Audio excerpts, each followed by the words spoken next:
जय सीताराम।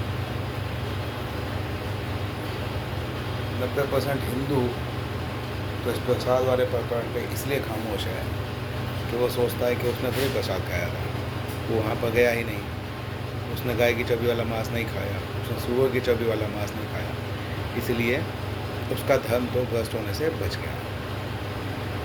जो 10% हिंदू है जो वहाँ गया था, वो हिंदू ये सोचता है कि मैंने थोड़ा जानबूझ के कुछ किया है, मेरे साथ जिसने कुछ किया, छल किया गया, पाप तो लगेगा नहीं, भगवान माफ़ कर देंगे, भगवान सज़ा उसको देंगे जिसने ये कृत्य किया।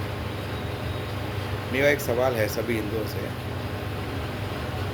कि आगे ऐसा कुछ ना हो उसके लिए आप क्या कर रहे हैं, क्या प्लान है कि आगे ऐसा कभी कुछ ना हो। क्या पता आप कौन से मंदिर में जब वहाँ पर ये खेल चल रहा हो, तो क्या ये साजिश है हिंदुओं को मंदिर से दूर करने की, वहाँ पर विश्वास जो है आपका बना हुआ उसको डिगाने की, एक तरीके से अर्थव्यवस्था को चोट पहुँचाने की, क्योंकि मंदिर से, बड़े बड़े मंदिरों से पूरे शहर की अर्थव्यवस्था चलती है। आप जानते हैं कि तिरुपति बालाजी में कितना चढ़ावा आता है और वो चढ़ावा गवर्नमेंट के पास जाता है। तो कोई कहने वाले लोग के मंदिर की जगह पाठशाला या हॉस्पिटल बना देते हैं, तो ना पाठशाला से अर्थव्यवस्था चलती है, ना हॉस्पिटल से, मंदिर से अर्थव्यवस्था चलती है। उसके आसपास फूल बेचने वाले, प्रसाद बेचने वाले, श्रृंगार का सामान, मूर्तियाँ, मिठाइयाँ, हजारों तरीके की चीज़ें, वहाँ पर मेला लगता है, बहुत सारे लोग उससे रोजगार पाते हैं। तो एक कारण ये भी हो सकता है इस तरीके का कृत्य करने का। दूसरा तो आपको पता ही है कि कांग्रेस या जो भी सरकार रही हो, जब सरकारी नियंत्रण में मंदिर रहेगा, उनको धर्म से कोई लेना देना नहीं है। उनके लिए सब मंदिर एक पैसा देने की मशीन है। वो मशीन जब तक पैसा देती रहेगी तब तक वो पैसा लेते रहेंगे और ज़्यादा लेते रहेंगे, लालच बढ़ता ही रहेगा। तो इसके लिए हिंदू क्या कर रहा है? अभी ये समय है जिस समय पर हिंदू को एकत्र होकर सरकार के नियंत्रण से इन मंदिरों को छुड़वाने के लिए कार्य करना चाहिए। ऐसी मांग करनी चाहिए कि जिससे मंदिर के लिए एक अलग से कमेटी बने, हर मंदिर के लिए एक कमेटी बने, जिस कमेटी में गुरुकुल से शिक्षा प्राप्त, सनातनी, योग्यता प्राप्त व्यक्ति होने चाहिए, जिनको ये पता हो कि धर्म होता क्या है, धर्म के मायने क्या है।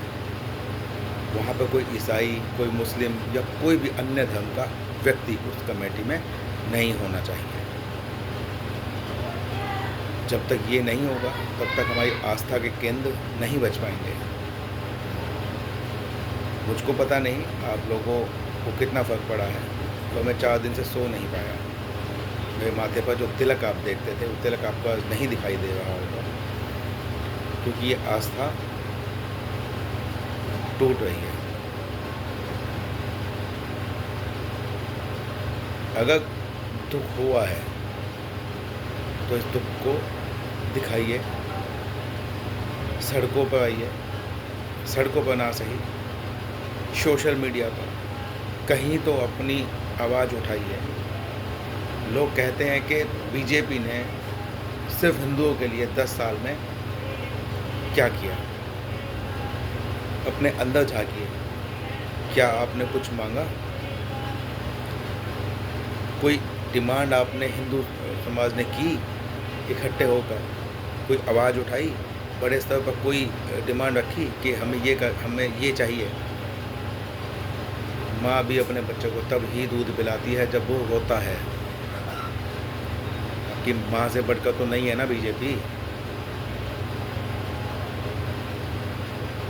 कुछ समझने का प्रयास कीजिए, जड़ों से कट जाएंगे, रहने के लिए जगह नहीं मिलेगी, छुपने के लिए जगह नहीं मिलेगी, बहुत बुरे हालात हो जाएंगे। ये धीरे धीरे करके एक प्रयोग है छोटी छोटी बातों से हमको प्रताड़ित करने का। जब ये समझ लिया जाएगा कि हिंदू नपुंसक हो चुका है, वो जवाब देगा ही नहीं, वो कुछ बोलेगा ही नहीं, उसके साथ चाहे जो मर्ज़ी कर लीजिए। और हम उस अवस्था में आते भी जा रहे हैं। कुछ परसेंट लोगों को छोड़कर कोई आवाज़ नहीं उठाता है, कोई किसी का साथ नहीं देता है।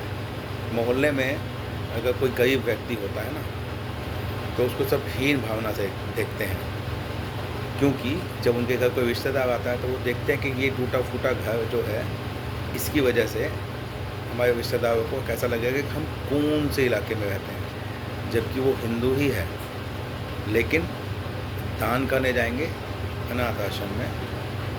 मोहल्ले पड़ोस वाले हिंदू की अगर तुम मदद कर दो तो ये यूनिटी बनी रहे। और यूनिटी बनेगी कैसे?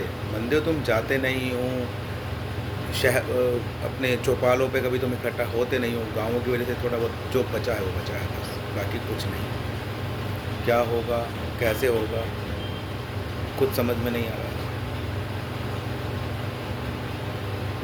इसके आगे कुछ कह पाना बहुत मुश्किल है। श्री सीताराम।